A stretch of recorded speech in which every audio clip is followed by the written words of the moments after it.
오늘도 찰리형 시청 감사드려요. 구독, 좋아요 부탁드려요. 안녕하세요, 찰리브라입니다.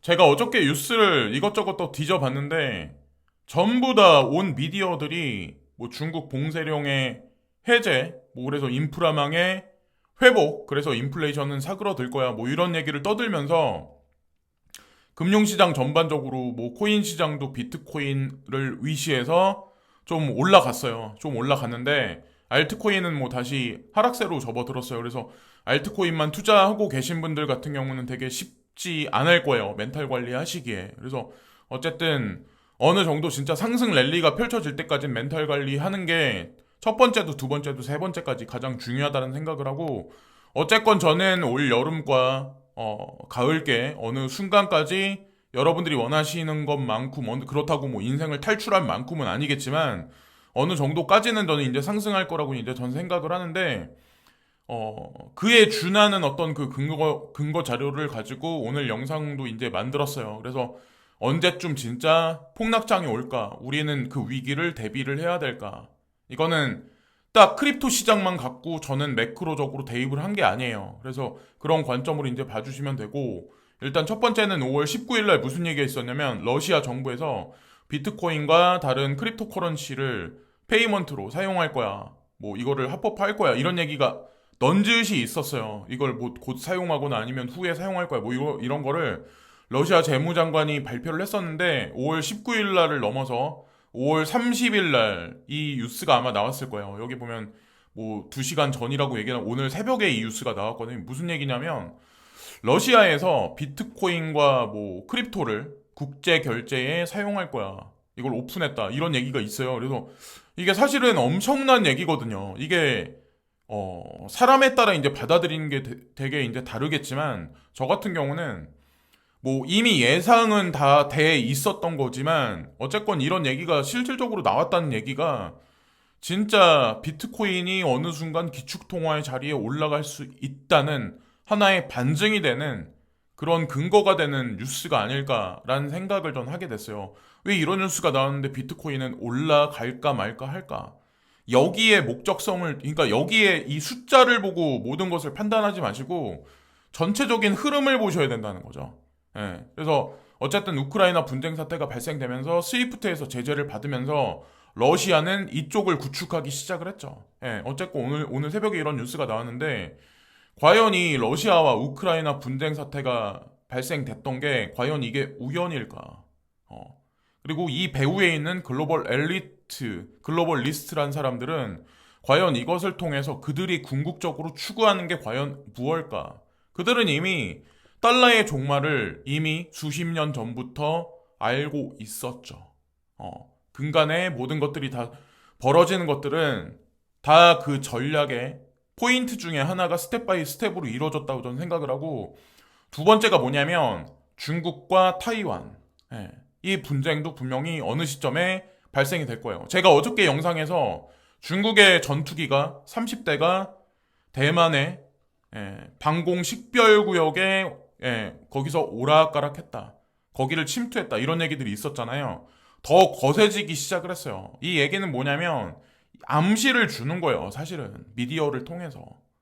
그러면 향후에 어떻게 될까요? 스위프트에서 중국이 제재를 받을 거예요. 왜냐면 이거는 더 큰 파장이 아마 전 세계 경제에 영향을 미칠 거예요. 이번에 우크라이나 분쟁 사태보다 훨씬 더. 왜냐면 중국은 세계의 공장이에요. 사람들은 부정하지만 어쨌건 되게 오랫동안 수십 년 동안 세계 공장이었죠. 지금 현재는 인도로 서서히 지금 넘어가고 있지만, 뭐 중국은 4차 산업 혁명 위주의 모든 기반 산업을 재편하고 있고 내수 시장 위주로 돌리고 있는 현재의 상황이지만 아직까지는 세계의 공장이라는 거죠. 근데 이 국가가 스위프트에서 제재를 받는다? 엄청난 파장이 아마 주식시장이든 가상자산 시장이든 단기적으로 도래를 할 거고, 자, 이들도 또한 러시아와 같이 이런 얘기를 어느 순간 발표하기 시작을 하겠죠. 예, 이런 생각은 전 확고해요. 그리고 그러면 미국은 뭐 이빨 빠진 호랑이냐? 미국이 대만을 옹호해 줄 거야, 보호해 줄 거야. 누군가는 또 댓글에 그렇게 달 거예요. 중국은 절대로 대만에 못 들어가. 아마 누군가는 저한테 또 댓글을 그렇게 달겠죠. 그러나 끝까지 지켜보세요. 어떤 일이 발생되나. 제 예측이 틀린지 맞는지. 자, 그리고 제가 이 시기를 제가 대충 계산을 한번 해봤어요. 제가. 그래서 TSMC의 미국 칩 공장 건설. 그러니까 TSMC는 사실 반도체 산업에서 영향력으로 따졌을 때 삼성전자보다 월등히 앞서 있는데요. 미국 칩 공장을 건설했다. 노동위기, 코비드로 지연됐다. 이런 얘기가 이제 몇 개월 전에 이 뉴스가 나왔던 거거든요. 그래서 이 뉴스를 풀어서 이제 해석을 해보면, 자, 미국 최초 첨단 칩 공장 건설이 예정보다 3에서 6개월 늦어진다고 소식통이 니케이 아시아에 전했다. 국내보다 해외로 확장한다. TSMC의 본진을 대만이 아니라 미국에 건설해요. 삼성전자도 한국이 아니라 미국에 건설하죠. 그러면 미국에서 진짜 노리는 노림수가 과연 뭘까요? 자, TSMC는 당초 올해 9월쯤 칩 생산 장비를 도입할 계획이었지만 공급 업체들에게 2023년 2월이나 3월로 연기될 것이라고 공급 업체에 전했다. 그럼 이 이후 시기가 될 거예요. 분쟁이 터지는 거는 올 겨울이 아니라. 제가 이 뉴스를 일부러 찾아봤거든요. 그래서 이것도 트레이딩 하시는데 참고적인 관점으로 보시고, 만약에 올해 말까지 내가 생각한 것보다 조금 더 주식이든 아니면 가상자산 시장이든 올라간다. 그러면 어떻게 해야 될까요? 이 이후에 무슨 일이 만약에 대만에서 발생이 된다면 그거를 프로텍팅하기 위해서 미국은 지금 준비를 하고 있는 거예요. 대만도 뭐 나름의, 그러니까 뭐 준비를 하긴 하겠지만, 어쨌건 지금 이런 구도로 보시면 어떨까라는 생각을 했고, 또 하나는 중국은 이미 오래전서부터 준비를 해왔어요. 러시아와.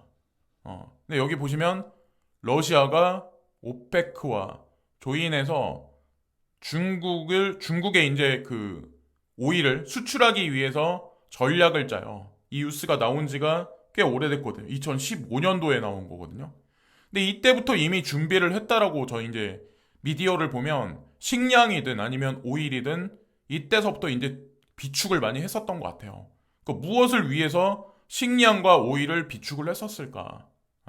보통 무슨 일을 벌일 때 그걸 준비를 하죠. 우리도 경제 위기가 발생할 것 같아. 이러면 뭔가를 마트에서 잔뜩 사놓죠. 잔뜩 사놓거나 아니면 뭐 기름을 만땅 채워놓거나 단기적으로 그런 걸 준비하죠. 어쨌건 러시아에서는 국제 결제에서 비트코인과 또 다른 뭐 가상자산, 크립토커런시를 사용하겠다 이렇게 언급을 했어요. 그러면 브릭스하고 또 이걸 연결해서 한번 생각을 한번 해보자고요. 브라질, 인디아, 차이나, 사우스 아프리카. 자, 여기 나와 있는 국가들도 전부 다 연결이 될 가능성이 높아요. 스위프트를 어느 정도 덜어내면서, 그러니까 달러의 어떤 그런 거를 조금 더 전 세계 어떤 그 국제 결제망에서 조금씩 희석되기 시작을 하는 거죠. 점진적으로 감소하기 시작을 하는 거죠. 이번에 쿼드도 마찬가지야. 얼마 전에 이제 바이든 행정부가 일본에 왔을 때, 우리나라에 왔을 때 쿼드 회의가 있었는데 인도가 반기를 들면서 대만이 쿼드 가입을 못했어요. 예상대로 지금 시나리오가 흘러가고 있는 현재 시점이다. 이 포인트를 한번 짚고 넘어가야 되고, 자, 여기 보면 2022년 2월 27일 날 미국, 유럽, 러시아 금융망 옥죄는 스위프트란, 자, 스위프트로 러시아 금융망 옥죄려고 했는데 이게 실제로 100% 이루어졌나요? 오히려 러시아 루블라는 과거 5년보다 훨씬 더 가치가 올라갔어요. 달러 대비해서 뭐 몇십 프로 이상 올라갔어요. 오히려 반대되는 어떤 그런 일이 발생됐죠.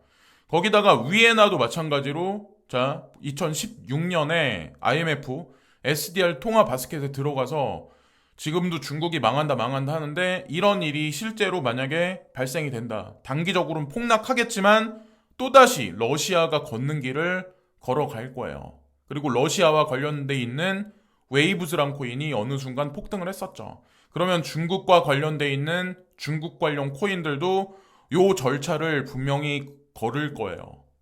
그걸 이제 대비를 해야 된다는 거죠. 자, 그 시점까지 이제 저는 어느 정도 윤곽을 뭐 100% 디테일하게 말씀 못 드리지만 어느 정도 이제 말씀드렸다고 저는 생각을 하고, 이게 2016년도 기사거든요. 리플이 메이저 은행들이 블록체인 페이먼트를 같이 할 수 있게 이거 딜을 했다. 이게 스위프트 2.0일까? 물음표를 여기 던져놨는데 이게 과연 어떤 의미일까요?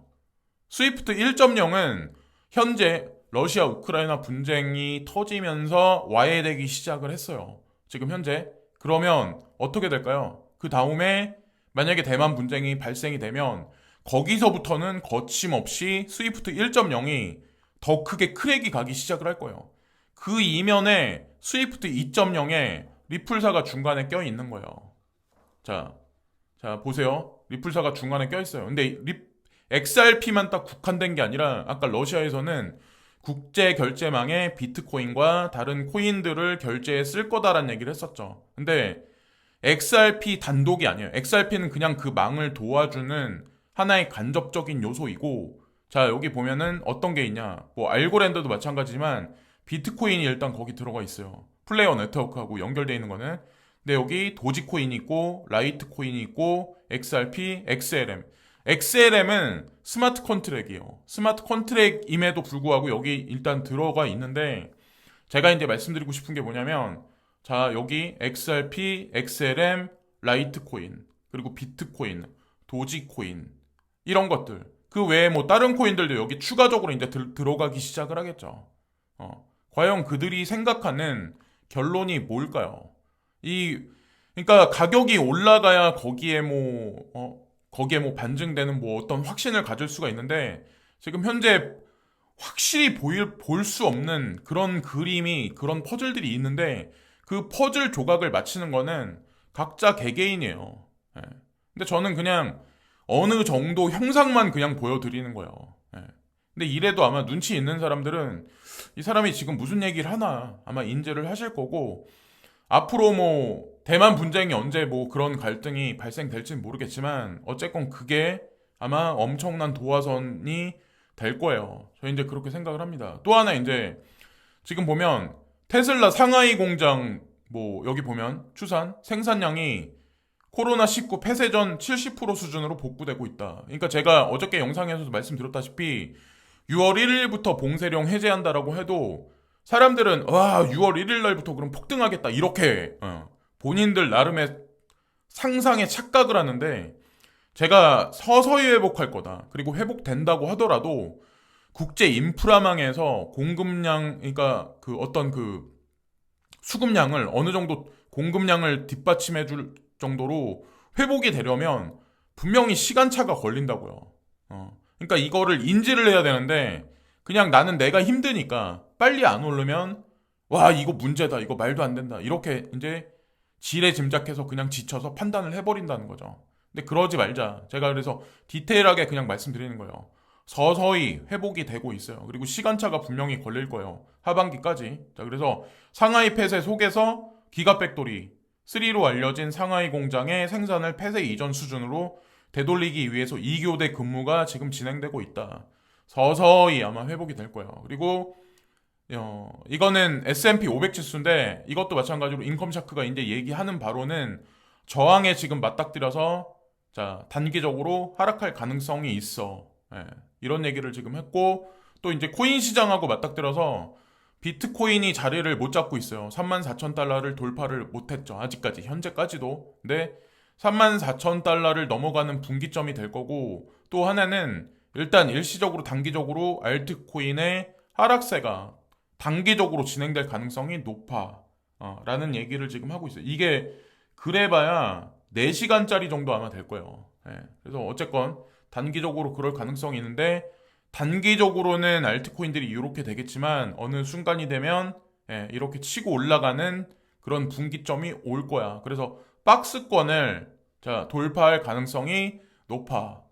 그러니까 1회 1비 하지 말자라고 이제 저도 이제 지금 말씀을 드린 거고, 돈 알트 같은 경우는 지금 현재 상황이 일단은 34,000달러를 돌파를 못했잖아요. 근데 이 사람은 그런 얘기를 했어요. 34,000달러 돌파하기 전까지는 자기는 베팅을 안 하겠다. 그렇게 얘기를 했어요. 그래서 그 얘기대로 그냥 여기 나와 있는 거고, 34,000달러 분기점. 뭐 그래서 34,000달러 못 뚫으면 뭐 이게 2만 달러 갈 거야라고 말은 못 해요. 그건 아무도 말을 못 하죠.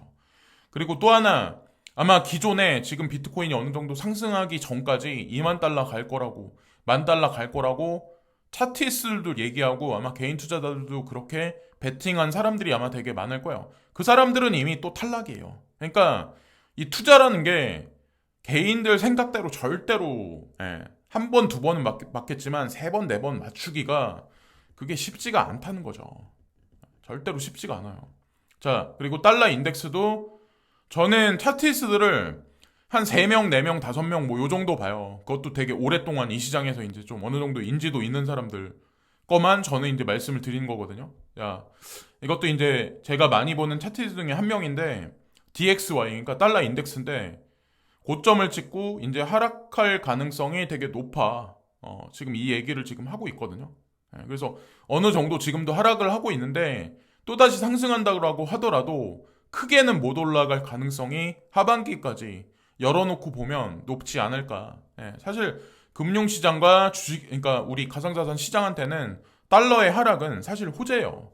그리고 마이클 세일러, 자, 비트코인 막시멀리스트죠. 우리랑 다른 점이 뭐냐면 유럽의 인플레이션은 50년 만에 최고치를 기록했다. 어저께 이제 8.7인가 아마 발표된 거로 아마 아실 거예요. 이는 통화 붕괴와 경제 위축을 상징한다. 스태그플레이션이라는 질병에 대한 간단한 치료법은 없지만 이 스태그플레이션은 중앙은행에서 할 수 있는 방법이 없어요. 솔루션이 없어요. 제가 누차 말씀드리지만 금리를 인상해도 문제가 되고 금리를 인하해도 문제가 돼요. 인프라를 확보하는 것밖에, 인프라를 확장해서 거기서 세수 창출을 도모하는 것밖에 정답이 없어요. 그 정답의 중심에 서는 게 비트코인이 최고의 치료법으로 남아 있습니다. 이 사람은 그러니까 뭔가를 알고 있는 거죠. 그러니까 사람들은 보통 이게 뭐 IQ다, 뭐 지적 수준이다 이렇게 말하기엔 그렇지만 대부분은 매크로적으로 지금 인플레이션이니까 어떻다 뭐 스테이 이런 거는 생각은 안 하고 그냥 숫자만 봐요. 단순하게 그냥 단순하게 지금 악재 뉴스가 터지면 거기에 그냥 목을 매는 거예요. 이 사람도 지금 아마 제가 알기에는 평단가가 엄청난 액수가 아마 물려 있는 걸로 알고 있는데 그러면 사람들이 또 그럴 거야. 이 사람은 거대 기업의 회장이니까 무슨 상관이야. 나는 가난해. 근데 그거는 금액의 차이지만 사실 논리적으로 따졌을 때 방법론으로 따졌을 때 사실 이치적으로 따졌을 때 똑같아요. 심리적으로 뭐 견디냐 못 견디냐는 결국 이 시장을 어떤 식으로 이해하냐의 차이죠. 저는 이분 말이 맞다라고 저는 생각을 하거든요. 지금 해석의 방법이 없어요. 과연 그들이 스위프트 1.0을 왜 파괴하려고 지금 할까? 거의 수명이 다 됐다는 걸 알기 때문에 산소 마스크를 빼버리기 일보 직전인 거고 앞으로 10년 동안 자 서서히 빼버리기 일보 직전인 거고 다시 대체돼서 산소 마스크를 끼워주고 지금 회복시키기 위한 작업을 크립토 시장을 통해서 지금 이루어지고 있는 거예요.